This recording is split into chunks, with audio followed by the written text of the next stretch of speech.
എന്റെ പേര് പ്രദീപ് കുമാർ എന്നായിരുന്നു. ഇപ്പോഴും പ്രദീപ് കുമാർ എന്ന് തന്നെയാണ്. ശംഖുമോഹൻ ദേവിദാസ് എന്നത് എന്റെ പെന്നെയുമാണ്.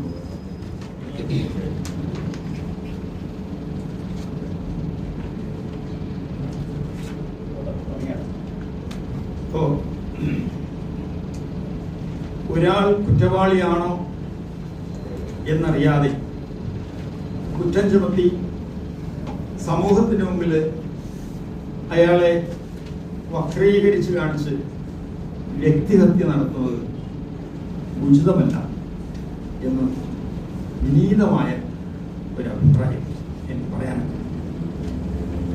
ഇത് ഈ അടുത്ത കാലത്തായിട്ട് പൂജ, ജ്യോതിഷം എന്നീ വിഷയങ്ങളുമായി ബന്ധപ്പെട്ട് ആരുടെയെങ്കിലും പേരിൽ ഒരു നടപടി ഉണ്ടായാൽ ആ നടപടിക്ക് ഉപരിയായിട്ട് ജ്യോതിഷത്തെയും പൂജയെയും മറ്റും മ്ലേച്ഛമായി ചിത്രീകരിച്ച്, അന്ധവിശ്വാസമായി ചിത്രീകരിച്ച് ജനങ്ങളുടെ മുമ്പിൽ ആശയക്കുഴപ്പം ഉണ്ടാക്കുന്ന ഒരു സമ്പ്രദായവും അടുത്ത കാലത്തായിട്ട് ഉള്ളതായി കാണും. അതിൽ വളരെയധികം ആവേശമുള്ളതായിട്ട്, ചിലർക്ക് വളരെയധികം ആവേശമുള്ളതായിട്ട് കാണും. ഇത് ഒരു ശരിയായ കാര്യമല്ല. ഞാൻ ജ്യോതിഷ പ്രചാര സഭയുടെ തിരുവനന്തപുരം ജില്ലയുടെ രക്ഷാധികാരിയാണ്. എങ്കിലും സംഘടനയുടെ പേരിലല്ല ഞാനിപ്പോൾ നിങ്ങളുടെ മുമ്പിലിരിക്കുന്നത്. എനിക്ക് വ്യക്തിപരമായി ഉണ്ടായിട്ടുള്ളതായ ദുഃഖം, സങ്കടം നിങ്ങളോട് പറയാൻ വേണ്ടിയാണ്. അതായത് സനാതന ധർമ്മത്തിന്റെ ഭാഗമാണ് ജ്യോതിഷം, പൂജ, മന്ത്രങ്ങൾ തുടങ്ങിയവയെല്ലാം. അത് പഠിക്കാനും പഠിപ്പിക്കാനും ഒരു അവകാശം അല്ലെങ്കിൽ ഒരു സാഹചര്യം ഉണ്ടായത് എൻ്റെ പൂർവ്വപുണ്യമായിട്ട് ഞാൻ കണക്കാക്കും. അപ്പൊ ഈ കാര്യങ്ങൾ അനാവശ്യമായ ഇടപെടലോടുകൂടി അതിനെ വക്രീകരിച്ച് കാണിക്കാൻ ശ്രമിക്കുന്ന ആ നടപടിയോട് എനിക്കുള്ള പ്രതിഷേധം ആദ്യം അറിയിക്കാം. പിന്നെ ഞാൻ 20-ാം വയസ്സിൽ നടത്തിയ ബിസിനസ്, അതാണിപ്പോ ചില ചാനലുകൾക്ക് മുഖ്യമായൊരു വിഷയം. ഏത് തൊഴിൽ ചെയ്ത് ജീവിക്കുന്നതിനും, അന്തസ്സായി ജീവിക്കുന്നതിന് ഒരു പ്രതിബന്ധവുമില്ല. എല്ലാ തൊഴിലിനും അതിൻ്റെതായ മഹത്വമുണ്ട്. ഒരു കാലഘട്ടത്തിൽ ഞാനൊരു ബിസിനസ് ചെയ്തു. അതിനുശേഷം ജ്യോതിഷം പഠിച്ചു. അത് ശാസ്ത്രമാണ്. 7 വർഷം ഞാൻ പഠിച്ചു. അതിനുശേഷം ഭാരതീയ ജ്യോതിഷ പ്രചാര സഭ തിരുവനന്തപുരം, അവിടെയാണ് പഠിച്ചത്. 7 കൊല്ലം പഠിച്ചത് കൂടാതെ സ്തുത്യർഹമായ രീതിയിൽ അവിടുന്ന് നല്ല മാർക്കോടുകൂടി പാസ്സായി. ജ്യോതിഷ ഭൂഷണവും ജ്യോതിഷ ശിരോമണിയും. അതിനിടയിൽ പൂജാരത്നം സർട്ടിഫിക്കറ്റ് ഞാൻ നേടി. ഇതെല്ലാം എൻ്റെ നിരന്തരമായ അധ്വാനത്തിന്റെ ഫലമായിട്ടുണ്ടായതാണ്. എൻ്റെ ജീവിത വൃത്തിയോടൊപ്പം തന്നെ ഇതൊക്കെ പഠിക്കാനൊരു അവസരം ഉണ്ടായി. ഞാനത് പഠിച്ചു. പഠനം പൂർത്തിയാക്കി സർട്ടിഫിക്കറ്റ് കിട്ടിയതിന് ശേഷം ഞാനത് പഠിപ്പിക്കുന്നു, ഒപ്പം കൈകാര്യം ചെയ്യുകയും. പിന്നെ ഈ പ്രചാരസഭയില് ആദരണീയനായ സ്വർഗീയനായ മുത്തുസ്വാമി സാറിൽ നിന്നാണ് പ്രധാനമായിട്ട് ജ്യോതിഷം ഞാൻ പഠിച്ചത്. അതിലുപരിയായിട്ട് പല ഗുരുക്കന്മാരിൽ നിന്നും പഠിച്ചിട്ടുണ്ട്. തിരുവനന്തപുരത്തിന് പല ഗുരുക്കന്മാരിൽ നിന്നും ഗുരുമുഖത്ത് തന്നെയാണ് ഈ ശാസ്ത്രം പഠിക്കുന്നത്. അങ്ങനെ പഠിച്ചിട്ടുണ്ട്. അതുപോലെ ഇപ്പോഴും ഞാനത് പഠിപ്പിച്ചുകൊണ്ടിരിക്കുന്നു. കണ്ണൂരിലും എറണാകുളത്തും തിരുവനന്തപുരത്തും ഈ അടുത്ത കാലത്ത് താമ്പൂല പ്രശ്നത്തെക്കുറിച്ച് വിശദമായി ക്ലാസ് എടുക്കാനുള്ള സാഹചര്യം ഉണ്ടായി. അതുമാത്രമല്ല, കൊല്ലത്ത് ഇനി അടുത്ത ക്ലാസ് എടുക്കാനും നിശ്ചയിച്ചിട്ടുണ്ട്. എൻ്റെ കൊക്കിൽ ജീവനുള്ളിടത്തോളം കാലം ഈ ശാസ്ത്രം, എൻ്റെ ശബ്ദം പുറത്തു വരുന്നിടത്തോളം കാലം ഈ ശാസ്ത്രം പഠിപ്പിക്കാനായി ഞാൻ എൻ്റെ ജീവിതത്തിന്റെ നല്ലൊരു പങ്ക് മാറ്റിവെക്കും. ആരെതിർത്താലും എന്ത് പ്രതിബന്ധമുണ്ടായാലും അതെന്റെ ജീവിതപ്രദമായിട്ട് ഞാൻ കണക്കാക്കാം. അതുപോലെ തന്നെ ഈ രാഷ്ട്രീയമായും വ്യക്തിപരമായും എന്നോട് വൈരാഗ്യമുള്ള ആളുകൾ തെരഞ്ഞുപിടിച്ച ചില ചാനലുകൾ, അവരിൽ നിന്ന് ചില എന്നെ വ്യക്തിഹത്യ ചെയ്യുന്ന തരത്തിലുള്ള ചില ബൈറ്റുകൾ, അത് ചുമ്മാ പ്രസിദ്ധീകരിച്ചുകൊണ്ടിരിക്കണം. ഒരു തടസ്സവുമില്ലാതെ പ്രസിദ്ധീകരിച്ചുകൊണ്ടിരിക്കുന്നു. അവരാലോചിക്കണം, ഞാനൊരു വ്യക്തിയല്ല, ഞാനൊരു ഗൃഹനാഥനാണ്. എനിക്ക് മക്കളുണ്ട്, കുടുംബമുണ്ട്, അവരുമായി ബന്ധപ്പെട്ടവരുണ്ട്. ഒരു വ്യക്തിയെ വ്യക്തിഹത്യ ചെയ്യുമ്പോൾ അവരെ ഏതെല്ലാം തരത്തിൽ നിന്ന് ബാധിക്കുമെന്നുള്ളത് ചിന്തിക്കണം.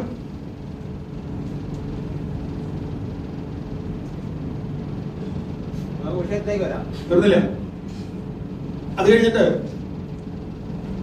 എന്റെ കുടുംബജീവിതത്തെ കുറിച്ചാണ്. എന്റെ ഭാര്യ മരിച്ചു 4 വർഷം മുമ്പ്. 3 വർഷം ഞാൻ ഒറ്റയ്ക്ക് കഴിഞ്ഞു. ഒരു ജ്യോതിഷി ഒറ്റയ്ക്ക് കഴിഞ്ഞാൽ ഉണ്ടാകാവുന്ന ഭവിഷ്യത്ത് എന്താണെന്ന് എനിക്കറിയാം. അപവാദങ്ങൾ പറഞ്ഞുണ്ടാക്കാൻ എളുപ്പമാണ്. അതുകൊണ്ട് ഞാൻ വിവാഹം കഴിച്ചു. ഞാൻ ആരെ വിവാഹം കഴിക്കണമെന്ന് തീരുമാനിക്കേണ്ടത് ഞാനാണ്. അതിൽ നിയമപരമായ എന്തെങ്കിലും വിഷയമുണ്ടോ എന്നാണ് മറ്റുള്ളവർ നോക്കേണ്ടത്. അത് നിയമജ്ഞർ നോക്കും. പരാതി ഉണ്ടെങ്കിൽ നോക്കും. എന്റെ കാഴ്ചപ്പാടിൽ ആരും മോശക്കാരല്ല. എല്ലാവരിലും അവരവരുടേതായ നന്മകളുണ്ട്. ഒരാൾ, ഞാനിതിൽ കാണിച്ചിട്ടുണ്ട്, ഞാനത് പറയുന്നില്ല, വിശദീകരിക്കുന്നില്ല, നിങ്ങൾ വായിച്ചോളൂ. എന്താണ് അതിന്റെ അടിസ്ഥാനം? നിസ്സഹായയായി പരിത്യജിക്കപ്പെട്ട, ഉപേക്ഷിക്കപ്പെട്ട ഒരു സ്ത്രീക്ക് ജീവിതം നൽകി എന്നതാണ് ഞാൻ ചെയ്ത തെറ്റ്. പിന്നെ ഞാൻ ബിസിനസ് ചെയ്തതാണ് എന്റെ തെറ്റ്. പിന്നെ വേറൊന്ന്, ഒരു റിട്ടയർഡ് ജഡ്ജി, ഒരു റിട്ടയർഡ് DOSP എന്തൊക്കെയാണ് അവരുടെ യൂട്യൂബിലൂടെ ധനം നേടാൻ വേണ്ടി എന്തൊക്കെയാണ് പറയുന്നത് ഈ ശാസ്ത്രത്തെ കുറിച്ച്. ഒരു വ്യക്തിക്കൊരു കുഴപ്പം, ഒരു വ്യക്തി തെറ്റ് ചെയ്താൽ നിങ്ങൾ ശിക്ഷിക്കൂ, നിയമപരമായി ശിക്ഷിക്കൂ. പക്ഷേ ആ വ്യക്തി ഏത് മേഖലയിൽ ജോലി ചെയ്യുന്നു എന്നനുസരിച്ച് ആ മേഖലയെ അടച്ചാക്ഷേപിക്കുന്നത് തെറ്റാണ്. കൊടുക്കുന്നുണ്ട്, ഞാൻ അതാ പറയുന്നത്, വരുന്നുണ്ട്. അടുത്തത് മറ്റൊന്നുകൂടി പറയാനുണ്ട്. ഒരു ഡോക്ടർ ചികിത്സയിൽ ഒരാൾ മരിച്ചു. നമ്മൾ അലോപ്പതി ചികിത്സയെ മൊത്തം ആക്ഷേപിക്കുമോ? അതുപോലെ ഒരു ഡ്രൈവറെ അപകടത്തിൽപ്പെടുത്തി. ആ ഡ്രൈവിംഗ് പരിശീലനത്തെ മൊത്തം നിഷേധിക്കുമെങ്കിൽ ഒരു വ്യക്തി എന്തെങ്കിലും തെറ്റിൽ ഏർപ്പെട്ടാൽ ആ വ്യക്തിക്കെതിരെ നടപടിയെടുക്കാം, ആ വ്യക്തിയെ നിയമത്തിന് മുമ്പിൽ കൊണ്ടുവരാം. മറിച്ച് ആ വ്യക്തി വ്യാപരിക്കുന്ന മേഖല, അത് ശാസ്ത്ര വിഷയമാകാം അല്ലെങ്കിൽ ആധ്യാത്മിക വിഷയമാകാം, ആ വിഷയത്തെ മൊത്തം മ്ലേച്ഛമായി ചിത്രീകരിക്കുന്ന ആ പ്രവണത അത് നല്ലതല്ലെന്നാണ് എന്റെ അഭിപ്രായം. ഞാൻ പറഞ്ഞു തീർന്നു. അതുപോലെ ഞങ്ങൾ ജ്യോതിഷികള് അസംഘടിതരാണെന്ന് വിചാരിച്ച് ഈ ജ്യോതിഷത്തെയൊക്കെ അങ്ങ് തീർത്തു കളയാമെന്ന് ആരെങ്കിലും ധരിക്കുന്നുണ്ടെങ്കിൽ അത് മൗഢ്യമാണ്. കാരണം കൂടി പറയാം.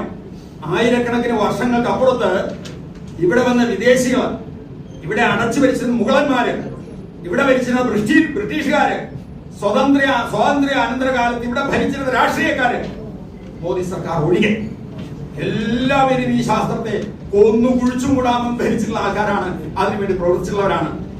എന്നിട്ടും ഈ ശാസ്ത്രം ഇന്ന് നിലനിൽക്കുന്നത് ഇത് സനാതന ധർമ്മത്തിന്റെ ഭാഗമായി നോക്കാം. അതുകൊണ്ട് എന്റെ മാധ്യമ സുഹൃത്തുക്കളോട് ഒരു കാര്യം പ്രത്യേകമായി അറിയിക്കുകയാണ്. നിങ്ങൾ എനിക്കെതിരെ ഇതുവരെ ചെയ്തതെല്ലാം ഞാൻ പറഞ്ഞോട്ടെ ഏതാ ഞാൻ പറഞ്ഞു തീർന്നത്. എന്റെ അഭിപ്രായം പറഞ്ഞു തീർന്നിട്ട് തുടങ്ങാം. നിങ്ങളുടെ ഏത് കാര്യത്തിന്, ഏത് ചോദ്യത്തിനും ഞാൻ മറുപടി പറയാനാണ് വന്നിരിക്കുന്നത്. അതായത് എന്റെ മാധ്യമ സുഹൃത്തുക്കളോട് ഞാൻ ഒരു കാര്യം വിനീതമായി അപേക്ഷിക്കുകയാണ്. അതായത് നിങ്ങൾ എനിക്കെതിരെ ഇതുവരെ വ്യക്തിഗതമാണ്, ഞാനതിൽ ഒന്നും പറയുന്നില്ല. പോലീസിൽ നിന്ന് ഞാൻ ഇതിൽ കുറ്റക്കാരനല്ല എന്ന് അറിയിപ്പ് കിട്ടിയിട്ട് പോലും ചില മാധ്യമങ്ങൾ എനിക്കെതിരെ വേട്ട തുടരുകയാണ്. ഇന്ന് ഈ പത്രസമ്മേളനത്തിന് ശേഷം ആരെങ്കിലും ആ വ്യക്തിഹത്യ തുടർന്നാൽ സിവിലായും ക്രിമിനലായും നിയമ നടപടി സ്വീകരിക്കുന്നതാണ് അതിനുള്ള വ്യവസ്ഥ, അതിനുള്ള ഏർപ്പാട് ചെയ്തിട്ടുണ്ട്. മറ്റൊരു കാര്യം കൂടി പറയാനുണ്ട്. അതായത് 2024 ഫെബ്രുവരിയിൽ ഇവിടുത്തെ സംസ്ഥാന പോലീസ് അധികാരി ഒരു ഉത്തരവിറക്കിയിട്ടുണ്ട്. സാമ്പത്തിക ഇടപാടുകളെ സംബന്ധിച്ചുള്ള കേസുകളും വസ്തു സംബന്ധമായ കേസുകളും സ്റ്റേഷനുകളിൽ സ്വീകരിക്കാൻ പാടില്ല. അത് കോടതിയിൽ തെളിവ് സഹിതം സമർപ്പിച്ച് കേസ് ഫയൽ ചെയ്യണമെന്ന് ഇത് ബാലരാമപുരം പോലീസ് സ്റ്റേഷന്റെ ഫ്രണ്ടിൽ വലിയ ബോർഡിൽ പ്രിന്റ് ചെയ്ത് വെച്ചിട്ടുണ്ട്, എഴുതി വെച്ചിട്ടുണ്ട്. എന്നിട്ടും ഞാൻ വീട്ടിൽ പൂജ ചെയ്തുകൊണ്ടിരുന്ന എന്നെ ഒരു ഹോമം നടത്തിക്കൊണ്ടിരിക്കുമ്പോൾ ഒരു പോലീസുകാരൻ വന്നിട്ട്, SI വന്നിട്ട് എൻ്റെ അടുത്ത്, അദ്ദേഹം മഫ്തിയിലാണ് വന്നത്, എൻ്റെ അടുത്ത് വന്ന് ചെവിയിൽ പറഞ്ഞു, നിങ്ങൾ പാലരാപുരം സ്റ്റേഷനിൽ വരെ വരണം.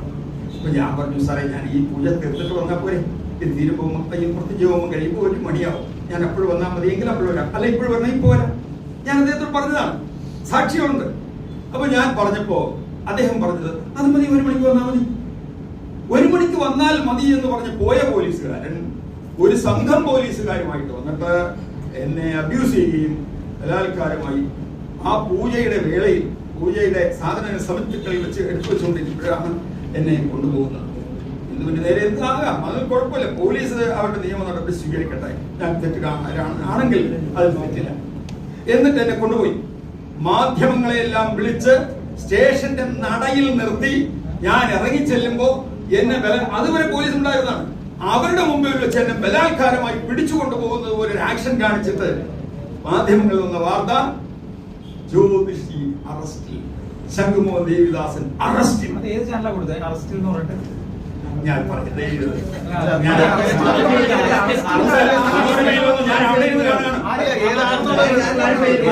ചാനൽ തെളിവുണ്ടോ? ഞാൻ തെളിവ് എനിക്കിപ്പോ എടുത്ത് ഞാൻ ഇങ്ങനെ കൊണ്ടുവരുന്നൊന്നുമല്ല. ഞാൻ നിങ്ങളോട് പറയുന്നു, നിങ്ങൾക്ക് വേണേ വിശ്വസിക്കാം, അല്ലെങ്കിൽ ഞാൻ നിങ്ങളോട് പറഞ്ഞോട്ടെ, ഞാനൊന്ന് പറഞ്ഞതാണ്.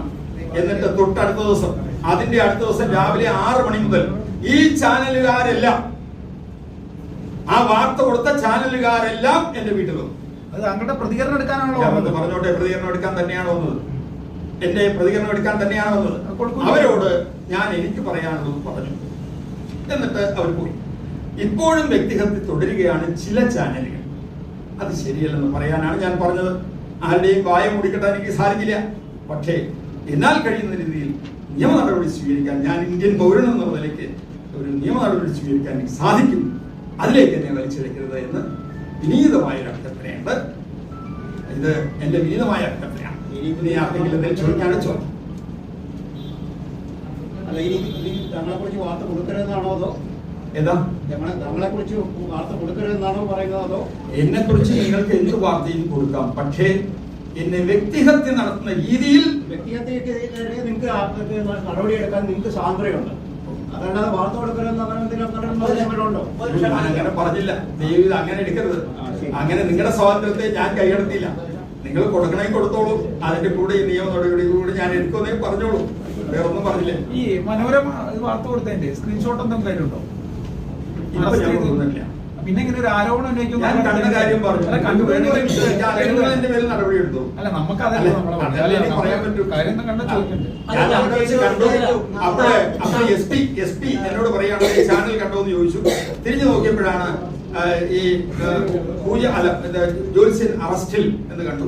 അപ്പൊ ഞാൻ അദ്ദേഹത്തോട് ആ സമയത്ത് അദ്ദേഹത്തോട് കസ്റ്റഡിയിൽ എന്നല്ല അറസ്റ്റിൽ എന്ന് തന്നെയാണ്. ആയിക്കോട്ടെ, എന്തായാലും കസ്റ്റഡിയിൽ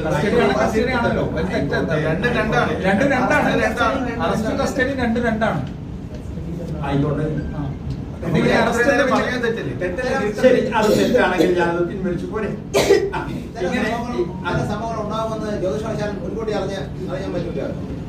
അതിപ്പോ ഞാൻ നിങ്ങളോട് പറയേണ്ട കാര്യമില്ല, എന്റെ വിദ്യാർത്ഥികളോട് ചോദിച്ചാൽ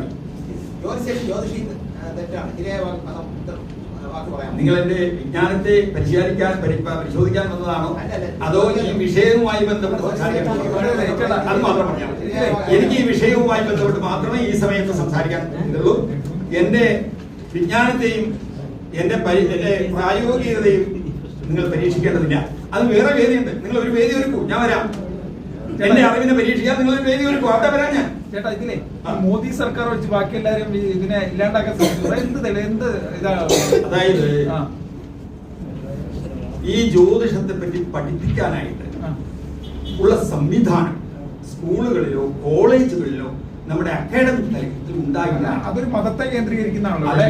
പല ആളുകളുണ്ടല്ലോ. മതത്തെ കേന്ദ്രീകരിക്കുന്നതല്ല, മനുഷ്യനെ കേന്ദ്രീകരിക്കുന്ന അതായത് ഗ്രഹദൃക് യോഗ ജീവിക്കാതെ ഫലം, എല്ലാ ഗ്രഹങ്ങളുടെയും ദൃഷ്ടിയും യോഗവും കൊണ്ടുണ്ടാകുന്ന ഫലം സ്വദശാന്തർദശായാം ദദാതി, ഓരോ ദശയിലും അപകാരങ്ങളും ഉണ്ടാകുന്നു. ഈ ഫലങ്ങളെ മനുഷ്യർക്കുണ്ടാകുന്ന അനുഭൂതിപ്രദം ശാസ്ത്രം ജ്യോതിഷം ദിവ്യം ഉത്തമം. ഇത് പറഞ്ഞത് ബോംബെയിൽ ജീവിച്ചിരുന്ന മഹാദേവ പണ്ഡിതർ. അദ്ദേഹത്തിന് ഞാൻ പറഞ്ഞോട്ടെ, ജാതക തത്വത്തിൽ പറഞ്ഞതാണ്. എന്താണ്? നിങ്ങൾക്ക് ആക്ഷേപിച്ചിരിക്കാം, നിങ്ങൾക്ക് ചിരിക്കാം, ആക്ഷേപിക്കാം, പക്ഷേ എന്റെ അറിവാണ് ഞാൻ പറഞ്ഞത്. അതായത് അനുഭൂതിപ്രദം ശാസ്ത്രം, ജ്യോതിഷം, ദിവ്യം, ഉത്തമം, ഇതാണ് ഞാൻ പഠിച്ചു വെച്ചത്. നെഹ്റു, ഇന്ത്യ ആദ്യത്തെ പ്രധാനമന്ത്രി നെഹ്റു ആയിരുന്നു. അദ്ദേഹം എങ്ങനെയാണ് ജ്യോതിഷത്തെ ഒഴിവാക്കിയത്? ഇപ്പോ യൂണിവേഴ്സിറ്റികൾ ഉൾപ്പെടെ ആസ്ട്രോളജി പഠിക്കാൻ കൃത്യമായ ബ്രാഞ്ചുകൾ ഉണ്ടാകാം. ഈ പറയുന്ന നക്ഷത്രങ്ങളെ കുറിച്ച് പഠിക്കുന്ന ഈ ജ്യോതിഷം വ്യത്യാസമുണ്ട്. ജ്യോതിഷം എന്ന് പറയുന്നത്, ഇപ്പൊ നിങ്ങൾ ഉദ്ദേശിക്കുന്ന ജ്യോതിഷം എന്ന് പറയുന്നത് കൃത്യമായ ഒരു മതത്തെ കേന്ദ്രീകരിച്ച, ഈ രാജ്യത്ത് പല മതത്തിൽ വിശ്വസിക്കുന്ന പല ആളുകളുണ്ട്. ഈ സർക്കാർ സ്ഥാപനങ്ങളിലൊക്കെ ഈ ജ്യോതിഷം പഠിപ്പിക്കുന്നതാണ് പറയുന്നത്. എങ്ങനെ ബാക്കി സർക്കാരുകൾ ഈ ജ്യോതിഷത്തെ ഇല്ലാതാക്കി എന്ന് പറയുന്നത്? ഒരു മോദി വന്നതിന് ശേഷം മാത്രം ജ്യോതിഷം ഉയർന്നു, ബാക്കി അതൊക്കെ എന്താ അടിസ്ഥാനരഹിതമായ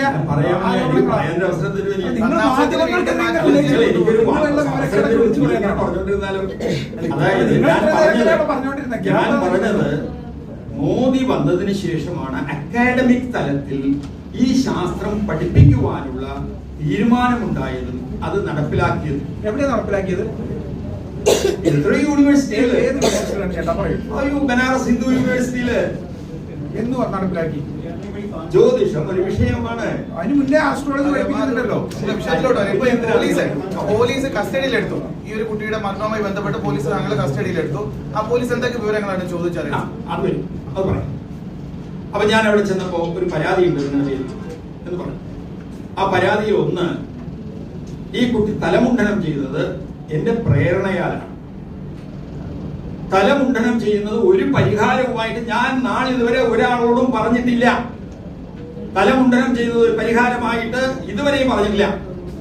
അതിങ്ങനെ വിശ്വസിക്കുന്ന ആളല്ല ഞാൻ. ഒന്ന് പറഞ്ഞോട്ടെ, ഞാൻ അങ്ങനെ പറഞ്ഞു? ഞാൻ അങ്ങനെ പറഞ്ഞിട്ടില്ല. അടുത്തത് 36 ലക്ഷം രൂപ വിവിധ സന്ദർഭങ്ങളിൽ നിങ്ങൾ ഈ സ്ത്രീയിൽ നിന്നും വസ്തു വാങ്ങിക്കൊടുക്കാമെന്നും വാഹനം വാങ്ങിക്കൊടുക്കാമെന്നും പറഞ്ഞ് വാങ്ങിയിട്ടുണ്ട്. ഞാൻ പറഞ്ഞു, ഞാൻ വസ്തുവിന്റെ ബ്രോക്കറല്ല, വാഹനത്തിന്റെ ബ്രോക്കറല്ല. സാർ ഒന്ന് അന്വേഷിച്ചു നോക്കണം. ഇതൊന്നും എന്റെ പണിയല്ല. ആ രൂപത്തിൽ ആരുടെ കയ്യിൽ നിന്ന് ഞാൻ വാങ്ങിച്ചിട്ടില്ല. ഇവരുടെ കയ്യിൽ നിന്ന് വാങ്ങിച്ചിട്ടില്ല, ആരുടെ കയ്യിൽ നിന്ന് വാങ്ങിച്ചിട്ടില്ല. ഇനി വിവിധ ഘട്ടങ്ങളിലാണ് ഈ പൈസ വാങ്ങിയത് എന്ന് പറയുകയാണെങ്കിൽ അതിൽ ഏതെങ്കിലും ഒരു ഘട്ടത്തിൽ എന്തെങ്കിലും ഒരു തെളിവുണ്ടാകണമല്ലോ. ഒന്നുകിൽ ആ കുട്ടി എന്നോട് ഫോണിൽ സംസാരിച്ചത് കാണണം, അല്ലെങ്കിൽ വാട്സപ്പ് സന്ദേശം അയച്ചത് കാണണം, ഞാൻ അവർക്ക് വാട്സപ്പ് സന്ദേശം അയച്ചത് കാണണം. എന്റെ 2 ഫോണും ഞാൻ അവിടെ ഏൽപ്പിച്ചു. സാർ ഇതിൽ നോക്കണം, എന്തെങ്കിലും ഒരു സന്ദേശം ഞാൻ അവർക്ക് അയക്കുകയോ അവരെനിക്ക് അയക്കുകയോ ചെയ്തിട്ടുണ്ടെങ്കിൽ സാർ നടപടിയെടുത്തോളൂ. അതല്ല, ഈ പണം ഞാൻ വാങ്ങി എന്നതിന് എന്തെങ്കിലും ഒരു തെളിവുണ്ടെങ്കിൽ സാർ നടപടിയെടുത്തോളൂ. എനിക്കൊന്നും ഒളിക്കാനില്ല. ഞാൻ ഒരു പൈസ പോലും അങ്ങനെ ആരുടെയും വാങ്ങിച്ചിട്ടില്ല. അത് അവരെ ബോധ്യപ്പെടുത്തി. ഈ സ്ത്രീക്ക് നിങ്ങളോട് എന്തെങ്കിലും മൂന്നാമത്തെ ഒരെണ്ണം കൊടുക്കണ്ടേ? പിന്നെ അടുത്ത് പറഞ്ഞത്, ഞാൻ അവരെ ഫോണിൽ പലവട്ടം ഭീഷണിപ്പെടുത്തി. മൂന്നാമത്തെ ഇതാണ് ആരോപണം. അപ്പൊ ഞാൻ പറഞ്ഞു, ഫോണിലൂടെ ഭീഷണിപ്പെടുത്തിയത് ഇത് പരിശോധിച്ചാൽ സാറിന് മാറും. അങ്ങനെ ഏതെങ്കിലും ഭീഷണി ഉണ്ടെങ്കിൽ സാർ അത് നോക്കണം എന്ന് പറഞ്ഞു. എന്റെ നിരപരാധിത്വം തെളിയിക്കാൻ ഞാൻ ആ ഫോൺ അവിടെ ഏൽപ്പിച്ചു. അവർ പരിശോധിച്ചു. ആ പരിശോധിച്ചതിന് ശേഷം ഈ കേസുമായി ബന്ധപ്പെട്ടതായതുകൊണ്ട് അവര് അത് തന്നില്ല. ഒരു കുറച്ച് ദിവസം കൂടി കഴിഞ്ഞു തരാം എന്ന് പറഞ്ഞു. അങ്ങനെ ഇരിക്കുകയാണ്. ഈ സ്ത്രീക്ക് നിങ്ങളോട് എന്തെങ്കിലും മുൻവരാഗയോ പ്രശ്നം? എനിക്കറിയില്ല. ഇപ്പൊ നിങ്ങൾ എല്ലാവരും എന്നെ നോക്കി ചിരിക്കുന്നു, സംസാരിക്കുന്നു. നിങ്ങളുടെ ഉള്ളിൽ എന്താണെന്ന് എനിക്ക് എങ്ങനെ അറിയാം? ഈ സ്ത്രീയുമായി എനിക്ക് യാതൊരു ബന്ധവുമില്ല. വ്യക്തിപരമായി ഒരു ബന്ധവുമില്ല. അവരാകെ ഒരിക്കലാണ് എന്റെ കൂടെ എന്റെ വീട്ടിൽ വന്നിട്ടുള്ളത്.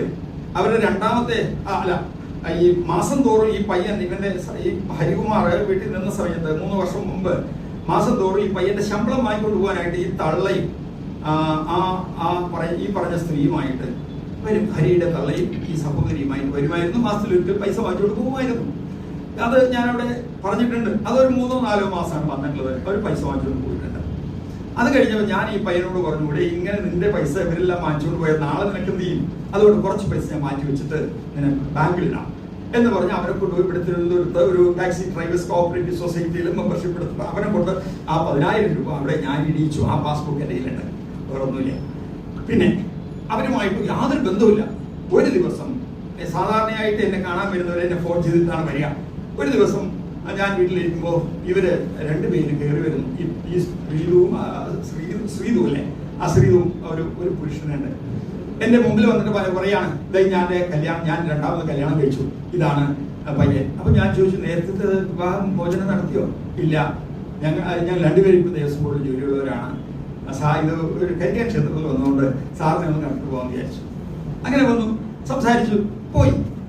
ഇതിനപ്പുറം ഒന്നുമില്ല. ഒരു സങ്കടകരമായ കാര്യങ്ങൾ പറഞ്ഞോട്ടെ. ഒരു ചാനലിൽ വന്നത് എൻ്റെ വീട്ടിൽ നിന്നും ആ കുട്ടിയുടെ കരച്ചിൽ കേട്ടു പാതിരാത്രി. പറയാനുള്ള മഹാഭാവം ഉണ്ടാവില്ലേ?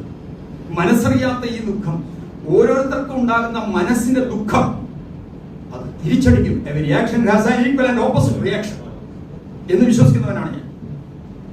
ഏതെങ്കിലും ഘട്ടത്തിൽ എന്നെ ഈ മനോവേദന ചെയ്തത് അതിന്റെ ഒരു റിയാക്ഷൻ, എന്റെ മനസ്സിന്റെ ആ റിയാക്ഷൻ തീർച്ചയായിട്ടും അത് ആരുടെയായാലും എന്തെന്നല്ല നിരപരാധികളായ ആർക്കുണ്ടാകുന്ന ദുഃഖവും തിരിച്ചടിക്കുമെന്നുള്ള സംശയം ഇനി പറഞ്ഞു വരിക. അപ്പൊ നിങ്ങളുമായിട്ട് അവർക്ക് അപ്പൊ ഒരു 3 മാസത്തെ പരിചയമുള്ളതാണ് നമ്മൾ മനസ്സിലാക്കുന്നത് അല്ലെ? അപ്പൊ ഇങ്ങനെ ഒരു പരാതി നിങ്ങൾക്കെതിരെ വെറുതെ ഒരു വ്യാജമായ പരാതി നൽകാൻ ഇവർക്ക് എന്തൊരു മാനസിക ബുദ്ധിമുട്ടുള്ളതായിട്ട് നിങ്ങൾക്ക് തോന്നില്ല? ഈ പറഞ്ഞത് ന്യായമാണ്. ഇങ്ങനെ ഒരു പരിചയമില്ലാത്ത ഒരാളുടെ പേരിൽ 36 ലക്ഷം രൂപയുടെ പരാതി എങ്ങനെ കൊടുക്കും? എന്റെ അടുത്ത് SP ചോദിച്ചതാണ്. അങ്ങനെ അതെങ്ങനെ കൊടുക്കും? അത് നമുക്ക് ഞാൻ പറഞ്ഞോട്ടെ ഇത് പറഞ്ഞിട്ട് പറയാം. അപ്പോ അങ്ങനെയാണെങ്കിൽ ഞാൻ പറഞ്ഞത്, ഒരു പക്ഷേ അവർക്ക് ഇങ്ങനെ ഒരു പരാതി കൊടുത്തിട്ട് എന്നെ ബ്ലാക്ക്മെയിൽ ചെയ്ത് പൈസ തട്ടാനുള്ള ഒരു ശ്രമമായിരുന്നോ? കാരണം അപമാന ഭീതിയിൽ ചിലർക്ക് പൈസ കൊടുത്തു പോലെ. ഞാനങ്ങനെയൊന്നുമില്ല. എനിക്ക് അപമാനമൊന്നും ഉണ്ടാക്കത്തക്ക രീതിയിൽ ഞാൻ പ്രവർത്തിച്ചിട്ടില്ല. അപ്പോ അത് ആയിരിക്കാമെന്നാണ് ഞാൻ അദ്ദേഹത്തോട് പറഞ്ഞത്. ആണെന്ന് ഞാൻ പറയുന്നില്ല. എന്താണ് കാരണം എന്ന് എനിക്ക് ഇപ്പോഴും പിടിയില്ല ഇങ്ങനെ കൊടുക്കാൻ. അതിൽ ഒരു തരിമ്പ് പോലും ആ പരാതിയിൽ സത്യമില്ല. ഈ 3 മാസം ഈ ഹരികുമാറിന്റെ ശമ്പളം എന്ന് പറഞ്ഞ തുക എത്ര രൂപ കൊടുത്തത്? അല്ല, അത് ഇതുമായി ബന്ധപ്പെട്ട വിഷയമല്ല. പ്ലീസ്, അതുമായി ബന്ധപ്പെട്ട വിഷയമല്ല. നിങ്ങൾക്ക് അതെല്ലാം ഞാൻ കൃത്യമായി കൊടുത്തിട്ടുണ്ട്. അവർ വാങ്ങിക്കൊണ്ട് പോയിട്ടുണ്ട്. അതിനുശേഷം മിച്ചം വന്ന ഒരു തുക 10,000 രൂപയുടെ പേരിൽ അതെല്ലാം എൻ്റെ അയാളോട് എനിക്കൊരു ആ പയ്യനോട് എനിക്കൊരു കാരുണ്യം ഉണ്ടാകാനുള്ള കാരണം കൂടി പറയാം. അയാൾ നന്നായി തിമിലമായി. ഈ വൈകല്യങ്ങളൊക്കെ ഉണ്ടെങ്കിലും നന്നായി തിമിലമായി പോയത്. അത് നമ്മുടെ ചില സ്ഥലങ്ങളിൽ ക്ഷേത്രങ്ങളിലൊക്കെ പോകുമ്പോൾ ഇയാള് നന്നായിട്ട് തിമില വായിക്കുന്ന കേട്ടിട്ട് ആളുകൾക്ക് സന്തോഷമാണ്. അത് അതിനൊക്കെ എഴുത്തുവാരെയും ബുദ്ധിപരമായ വളർച്ചയൊന്നും ഇല്ലെങ്കിലും നന്നായി തിമില വായിക്കുമായിരുന്നു. ആ ഒരു കാരണമാണ് അയാളെ ഞാൻ എൻ്റെ കൂടെ. പിന്നെ അയാളുടെ സ്വഭാവത്തിൽ വൈകല്യം വന്നപ്പോൾ ഞാൻ അയാളെ കിട്ടും. ഇയാളുടെ സ്വഭാവം എനിക്ക് അത്ര ഉൾക്കൊള്ളാൻ കഴിയാത്തത് കൊണ്ട് ഞാൻ അയാളെ ഒഴിവാക്കി. ഇതാണ് വാസ്തവം. അന്ന് എന്തോന്ന് പറഞ്ഞു ഒന്ന് പറയണം. ഒരു പൈസ വാങ്ങിച്ചില്ല. അതുകൊണ്ടാണ് ഞാൻ നിങ്ങളുടെ മുമ്പിൽ ഇങ്ങനെ തുറന്ന മനസ്സോടെ ഇരിക്കുന്നത്. ഒരു കടലാസും ഒരു പേനയും ഉണ്ടെങ്കിൽ ആരെയും എങ്ങനെയും കൊടുക്കാമെന്നുള്ള ഒരു കാലഘട്ടത്തിലാണ് നമ്മൾ ജീവിക്കുന്നത് എന്നും കൂടി നിങ്ങളോട് ഞാൻ പറയാം. ഇത് ശരിയല്ല. പോലീസുകാർക്ക് ഇതിനെക്കുറിച്ച് വ്യക്തമായി അന്വേഷിച്ചിട്ട് നടപടിയെടുക്കാമായിരുന്നു. ചെയ്തില്ല. എന്നെ മാധ്യമങ്ങളുടെ മുമ്പിൽ ഒരു ഒരു ഒരു കള്ളനായിട്ട് ചിത്രീകരിച്ച് പോലീസ് പ്രവർത്തിച്ചു. എന്നെയല്ല, അവര് നിയമപരമായ നടപടിയാണ്. ആ നടപടിക്രമത്തിനെതിരെ ഞാൻ ചോദ്യം ചെയ്യുന്നില്ല. ഞാൻ നിയമത്തിന് വിധേയനായി ജീവിക്കുന്ന ആളാണ്. പോലീസ് എന്നെ വിളിച്ചാൽ ഞാൻ പോകണം. ഞാൻ ചെല്ലാമെന്ന് പറഞ്ഞു, ശരിയെന്ന് പറഞ്ഞ് പോയിട്ട് വന്ന് അവരെന്നെ പിടിച്ചുകൊണ്ടുപോയി. എന്നിട്ട് ഒരു കള്ളനെ പോലെ ഉന്തിത്തള്ളിക്കൊണ്ടുപോയത് മാധ്യമങ്ങളിൽ ആയിക്കോട്ടെ, ഞാൻ മാധ്യമങ്ങളെ കുറ്റം പറയുന്നില്ല. ഞാൻ പറഞ്ഞില്ലേ, ഇന്ന് വരെ നിങ്ങൾ എന്തൊക്കെ പ്രസിദ്ധീകരിച്ചു അതിലൊന്നും എനിക്ക് തർക്കമില്ല. കാരണം എന്താ, എന്നെ ഒരു കുറ്റവാളിയായി ചിത്രീകരിക്കപ്പെട്ടു അതിന്റെ പേരിൽ. പക്ഷേ ഞാൻ എൻ്റെ ഈ കാര്യം, എൻ്റെ ഈ വിഷയം, എൻ്റെ നിരപരാധിത്വം ഞാൻ നിങ്ങളുടെ മുമ്പിലാണ് അറിയിക്കേണ്ടത്. അത് നിയമത്തിന്റെ മുമ്പിൽ അറിയിച്ചു. അവര് എന്നെ കുറ്റവിമുക്തനാക്കി. അടുത്ത് എന്നെ കുറിച്ച് കൂടുതൽ വക്രീകരിച്ച് പറഞ്ഞ ആൾക്കാർക്ക് ഇതൊന്ന് പറയണമെന്ന് തോന്നി. അതുകൊണ്ടാണ് ഇന്നിങ്ങനെ ഒരു മാധ്യമ ഒരു പ്രസ് മീറ്റിംഗ് വെക്കണമെന്ന് തോന്നിയത്. സംഘടനയെ പറ്റി സംഘടനാപരമായിട്ടുള്ള ഒരു കാര്യമല്ല, ഇത് എന്റെ വ്യക്തിപരമായ കാര്യമാണ്. അതുകൊണ്ടാണ് ഞാൻ വ്യക്തിപരമായി ഇതിൽ പ്രതികരിച്ചത്. ഈ ശ്രീതു എപ്പോഴെങ്കിലും ഈ ജ്യോതിഷപരമായ അഭിപ്രായം തേടി താങ്കളുടെ എനിക്ക് വന്നില്ല. ശ്രീതു ഒന്നില്ല, ആ വീട്ടുകാരും വന്നിട്ടില്ല. അവർക്ക് ജ്യോതിഷപരമായ ഒരു മാർഗനിർദ്ദേശവും ഞാൻ കൊടുത്തിട്ടില്ല.